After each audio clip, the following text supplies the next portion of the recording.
Hi guys, good morning. And ഞാൻ ചെറിയൊരു ടോപ്പിക്കിനെ കുറിച്ച് സംസാരിക്കാൻ വേണ്ടി വന്നതാണ് കേട്ടോ. അപ്പം ഈ മാസം മകരമാസമാണ്. അപ്പോൾ ഈ മാസത്തിൻ്റെ പ്രത്യേകത എല്ലാവർക്കും അറിയാമല്ലോ അല്ലേ.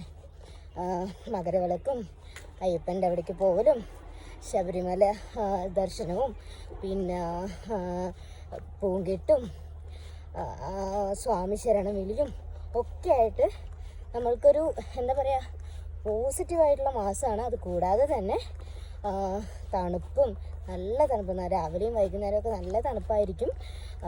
പ്രത്യേകിച്ച് ഈ ഒരു മാസങ്ങളിലാണ് ഈ ഒരു തണുപ്പും കാര്യങ്ങളൊക്കെ കണ്ട് വരുന്നത് കേട്ടോ. ആൻഡ് അത് കൂടാതെ തന്നെ അതിനെപ്പോലെ തന്നെ അസുഖങ്ങളും ഇൻഫെക്ഷനും അതുപോലെ തന്നെ പനിയും ഒക്കെ വരുന്ന ഒരു മാസം കൂടിയാണ് മകരമാസം എന്ന് പറയുന്നത്. ഒരുപാട് ആൾക്കാർക്ക് ഒരുപാട് ബുദ്ധിമുട്ട് നമ്മൾ കണ്ടിട്ടുണ്ട് ഈ ഒരു മാസത്തിൽ കണ്ടുവരുന്നതുമാണ്. ഞാനൊരു ഹോസ്പിറ്റലിൽ വർക്ക് ചെയ്യുന്നൊരു വ്യക്തിയാണ്, നമ്മൾ പത്രമൊക്കെ വായിക്കുന്നൊരു വ്യക്തിയാണ്.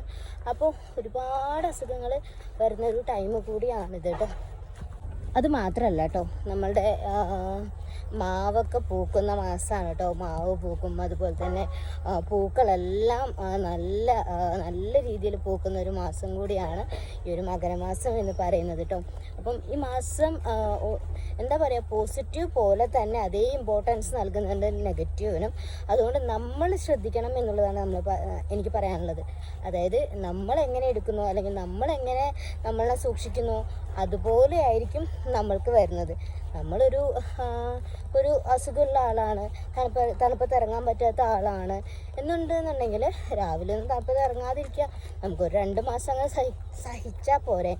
അപ്പോൾ അങ്ങനെയൊക്കെ സൂക്ഷിക്കുക, എല്ലാവരും നന്നായിട്ട് സൂക്ഷിക്കാനായിട്ട് ശ്രമിക്കുക. മാത്രമല്ല ഇത് കുഴപ്പമില്ല, നമുക്ക് ഈ മാസം എക്സ്പ്ലോർ ചെയ്യണം എന്നുള്ളവർക്ക് അതും ആവാട്ടോ. പക്ഷേ അതും നമ്മൾ സൂക്ഷിച്ച് തന്നെ ചെയ്യാനായിട്ട് ശ്രമിക്കുക. അപ്പം എല്ലാവർക്കും നല്ല മാങ്ങപ്പഴവും ഈ ഒരു മാസം കഴിയുമ്പോഴത്തേക്കും മാങ്ങ അച്ചാറിടാനും അതുപോലെ തന്നെ മാങ്ങപ്പഴവും ചക്കപ്പഴവും ചക്കയും ചക്ക കൂട്ടാനും ഒക്കെ ആയിട്ട് നമുക്ക് അടുത്ത മാസം അടിപൊളിയായിട്ട് നിൽക്കട്ടെ എന്ന് വിചാരിക്കുന്നു. ഇന്നിപ്പോൾ 27th ആണ്, ജാനുവരി 27th ആണ്. 2026 ആദ്യത്തെ മാസം കഴിയാനായിട്ട് പോവുകയാണ് കേട്ടോ.